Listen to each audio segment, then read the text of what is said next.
जय हिंद, जोहार झारखंड। मैं शमशाद आलम। आज जिस मुद्दे पे बात करने वाले हैं वो मुद्दा है 6 जनवरी 2025 को एक आंदोलन जो है सीसीएल के विरुद्ध में करने का निर्णय लिया गया था। और वो आंदोलन क्या था? तो अनिश्चितकालीन चक्का जाम आंदोलन था। इस आंदोलन से डरकर सीसीएल ने एक पत्र जारी किया और उस पत्र में जो है कि आग्रह किया है। क्या आग्रह किया, ये सारी बात करेंगे। आखिर कौन सा समिति जो है कि इस आंदोलन का निर्णय लिया था और इस आंदोलन में जो है कि जयराम महतो का क्या भूमिका रहा, क्या जयराम महतो का ही भूमिका यहां पर जो सीसीएल को मजबूर करता है कि एक पत्र जारी करता उस समिति के, मतलब ये में कि आग्रह पत्र है, ये पत्र आग्रह पत्र उस समिति को लेकर। तो चलिए चलते हैं और पहले विस्तार रूप से समझते हैं कि उस पत्र में सीसीएल के द्वारा क्या कहा गया है।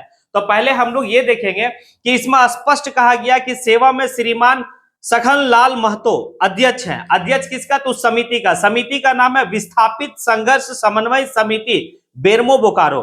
यानी कि ये समिति जो है कि यही समिति जो था कि आह्वान किया था कि हम लोग 6 तारीख को अनिश्चितकालीन जो है कि चक्का जाम करेंगे। किसके खिलाफ में? तो मतलब वो सीसीएल के खिलाफ में। अब विषय क्या है तो उस विषय को भी समझिए। कहता विषय आपके द्वारा दिए गए पत्र 12/12/2024 के आलोक में वार्ता के संबंध में। कहता महोदय, आपके द्वारा दिए गए पत्र संख्या XYZ जो भी पत्र संख्या होगा, आलोक के मुख्यालय के निर्देशानुसार 7 जनवरी 2025 को दोपहर 12 बजे सीसीएल मुख्यालय रांची में नए भवन के दूसरे तल्ले पर आपसे वार्ता हेतु बैठक आयोजित की गई है। अतः आपसे निवेदन है कि आप इस बैठक में भाग लेकर इसे सफल बनाएं। साथ ही साथ प्रबंधन आपसे यह भी आग्रह करती है कि दिनांक 6 जनवरी 2025 से प्रस्तावित अनिश्चितकालीन चक्का जाम आंदोलन को स्थगित करने की कृपा करें। महाप्रबंधक बोकारो एवं कोलियरी क्षेत्र। अब देखिए यहां पर क्या ना कि एक आग्रह किया है सीसीएल जो है कि इस समिति से आने की विस्थापित संघर्ष समन्वय समिति के अध्यक्ष से ये आग्रह किया है कि जो आप 6 तारीख को अनिश्चितकालीन चक्का जाम करने का जो आप आंदोलन का ऐलान किए थे, आप इसको स्थगित कर दीजिए। मैं आपसे वार्ता करने के लिए तैयार हूं। अब एक बात है यहां पर देखिएगा, क्योंकि बहुत सारी समितियां जो है कि चल रही है, क्योंकि 52-53 समिति जो है कि विस्थापितों को लेकर है। लेकिन यहां पर जब जयराम महतो की टकराव जब सीसीएल से हुई तो सीसीएल तब जो है कि नींद वो खुला उस सीसीएल को। मामला क्या था, ये सारी मामला आप लोग को पता है कि 1:30 बजे रात एक क्वार्टर खाली कराने का मामला जयराम महतो को पता चलता, बेरमो विधानसभा क्षेत्र का वो मामला रहता, बेरमो विधानसभा पहुंचता है जयराम महतो। उसके बाद जो है कि 4-5 आने की थाने का पुलिस अध्यक्ष पूरा लॉ लश्कर के साथ उस क्वार्टर को खाली कराने की बात चली। कुछ लोगों का कहना था कि जयराम महतो ही वो उस क्वार्टर को हड़पना चाहते थे, तो कुछ लोगों का कहना था कि जयराम महतो का कुछ लड़का क्वार्टर में जबरन घुस गया, उसे खाली करवाना चाह रहा।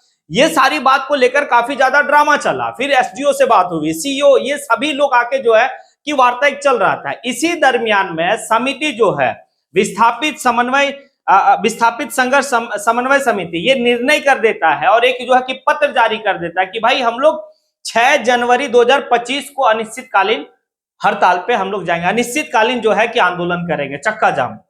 अब यही है कि देखिए पहले भी जो है कि आंदोलन हुआ करता था, पहले भी जो है कि इस तरह के बातें हुआ करता था, लेकिन इतना जो है कि एक्शन मूड में जो है कि नहीं दिखता था। लेकिन ये कहीं ना कहीं एक जयराम महतो का पावर कह सकते हैं कि जिस तरह से अपनी बात को एग्रेसिव मूड में कहता है। लोग कहते हैं कि आखिर इतना एग्रेशन में क्यों रहता वो, तो भाई एग्रेसिव में रहने के पीछे भी यही है कि आज जो है कि सीसीएल झुका। अगर एग्रेशन मूड नहीं रहता तो सीसीएल कतई नहीं झुकता, क्योंकि क्वार्टर खाली करने का मामला अच्छी तरीके से पता है। आज के वक्त में चाहे बीसीसीएल हो या सीसीएल हो, बहुत ऐसा क्वार्टर है जिसके ऊपर कई बाहरी लोग जो है कि कब्जा करके है। जमीन हमारा, हम रैयती, हम जो है कि बीसीसीएल और सीसीएल को जमीन दिए हैं, लेकिन क्वार्टर पे कब्जा किनको है? तो आरा बलिया छपरा का लोगों का है। तो ये तो बात लेकर जो है कि कहीं ना कहीं एक आंदोलन, बहुत तगड़ा आंदोलन का रूपरेखा तैयार किया गया था। इसी बात से जो है कि सीसीएल का प्रबंधन डरा और फिर एक आग्रह पत्र जारी किया कि आप आइए और 7 तारीख को। अब यहां पर यह देखना होगा कि जब कल 7 तारीख को सीसीएल के महाप्रबंधन के साथ रांची में जब बैठक होगा नया भवन दूसरे तल्ला पर, तो उस समय जो है कि जो समिति के अध्यक्ष है वो और उसके साथ क्या जयराम महतो पहुंचेगा। जब जयराम महतो पहुंचेंगे तो फिर बात क्या रखा जाएगा, किस बात पे जो है कि भाई बात बनेगी, क्योंकि जयराम महतो जब अपना बात रखते तो भाई जितना भी जो है कि प्रबंधन का ऑफिसर से लेकर या फिर सीसीएल का ऑफिसर सब खामोश होकर सुनेंगे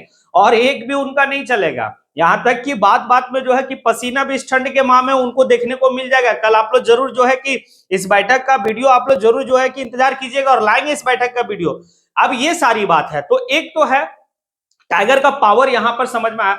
दूसरा चलिए एक और बात करते हैं कि मुंबई का एक घटना है। मुंबई में जो है कि हमारे झारखंड के काफी प्रवासी मजदूर जो है कि मुंबई कमाने के लिए जाते हैं। इसी दरमियान में हमारे जो है कि बरकट्ठा विधानसभा से कोई एक व्यक्ति है जो जयराम महतो को फोन करता है और कहता है कि हमारा एक साथी को जो है कि यहाँ के मराठी लोग मार दिए। ऐसे कंडीशन में जो है जयराम महतो तुरंत जो है कि भाई अकबका जाते आप क्या होनी चाहिए। अगर झारखंड की बात होती तो वहां पर हम तुरंत जाते, लेकिन मतलब एक प्रेजेंट माइंड की जयराम महतो ने एक सूझबूझ से कहा कि जितने भी झारखंडी लोग वहां पर महाराष्ट्र में है, मुंबई में, सब आप लोग इकट्ठा होइए, उसके बाद हम लोग जो है कि कुछ इसके ऊपर निर्णय लेंगे। अब देखिए प्रवासी मजदूर आए दिन जो है, चाहे वो मुंबई हो और भी दीगर कोई भी जगह हो, वहां पर इस तरह की घटना देखा जाता है कि भाई कुछ ही बात को लेकर झगड़ा होता है, उसके बाद वो अपना जान गंवा देते हैं। लोग कमाने के लिए जा रहे हैं, जा कहां रहे, तो अपने ही देश में जा रहे हैं, कहीं बाहर तो गए नहीं है, कहीं कोरिया और जो है कि ये सब में नहीं गए, गए हैं अपने ही देश के जो है कि भाग में, और वहां पर हमारे साथ दुर्व्यवहार होता है। और एक हमारे यहाँ झारखंड में कि हम लोग अपने अतिथि देवो भव का जो है कि एक भावना लेके चलते हैं। हम कभी नहीं कहें कि आप झारखंड में आके कमाइए नहीं, लेकिन जो झारखंड में आप रंगदारी करते हैं, झारखंड में जो आप अपने स्थापित करने का जो सोच रखे, उसको लेकर जो है कि हमारी एक आवाज चल रही है। तो क्या होता है, देखिए एक बात तो है कि जयराम महतो को लेकर काफी ज्यादा लोगों का एक आस बन चुका है कि अगर कोई नहीं मदद करेगा तो शायद जयराम महतो करेगा। आखिर एक ही बंदा है, कितना, लेकिन बहुत हद तक प्रयास कर रहा है कि भाई कि किसी तरह से हमारे झारखंड के लोगों का जो है कि बेहतरी हो सके। अब चलिए क्या लगता है आप लोग को, यहाँ पे दो मुद्दा पे बात हुआ। एक मुद्दा जो है कि सीसीएल ने जो है कि एक आग्रह पत्र जारी किया और उस पत्र के आलोक में क्या क्या कहा वो सारी बात आपको बताया। तो क्या लगता है आप लोग को, क्या सीसीएल जो है जयराम महतो के डर से जो है, जयराम महतो की दहाड़ से वो डर गया और आग्रह पत्र जारी किया और कहा स्थगित आने की कर दीजिए अपना आंदोलन को। या फिर दूसरा जो है कि क्या जिस तरह से आप जो है कि देख रहे हैं महाराष्ट्र में, मुंबई में इस तरह की घटना हुई और लोग जो है कि अपने लोकल विधायक, लोकल एमपी को फोन ना करके जयराम महतो को तो एक आस जुड़ी हुई। ये दोनों पर आप जो है कि एक राय दें और कमेंट करें कि भाई क्या वाकई में कि क्या मामला है। इसी के साथ मैं अपनी बात को यहीं पे समेटता हूं। जय हिंद। शायद होटल वो जानकारी नहीं मिली, लेकिन हमें लगता है बहुत सारे प्रवासी मजदूर विगत 1 महीनों में मृत्यु को प्राप्त हुए हैं, उनकी जानकारी मिली और हम लोगों ने लेबर सुपरिटेंडेंट से बात करके उनके परिवार को मुआवजा दिलाने का कार्य जो है उसको प्रक्रिया में लगा दिया है। और साथ ही हम प्रवासी मजदूर जो भी जाते हैं उनसे कहेंगे थोड़ा सा अपनी जिम्मेदारी को भी ध्यान रखेंगे। कुछ प्रक्रियाएं होती हैं, कुछ कोरम होते हैं, उनको पूरा करेंगे ताकि अगर उनके साथ कोई अप्रिय घटना घटती है तो हम लोग कम से कम लीगली कानूनी लड़ाई लड़ सकें। कार्य मैंने कल CMD स्तरीय बैठक है, तो कल की बैठक के बाद भी आगे कोई निर्णय लिया जाएगा।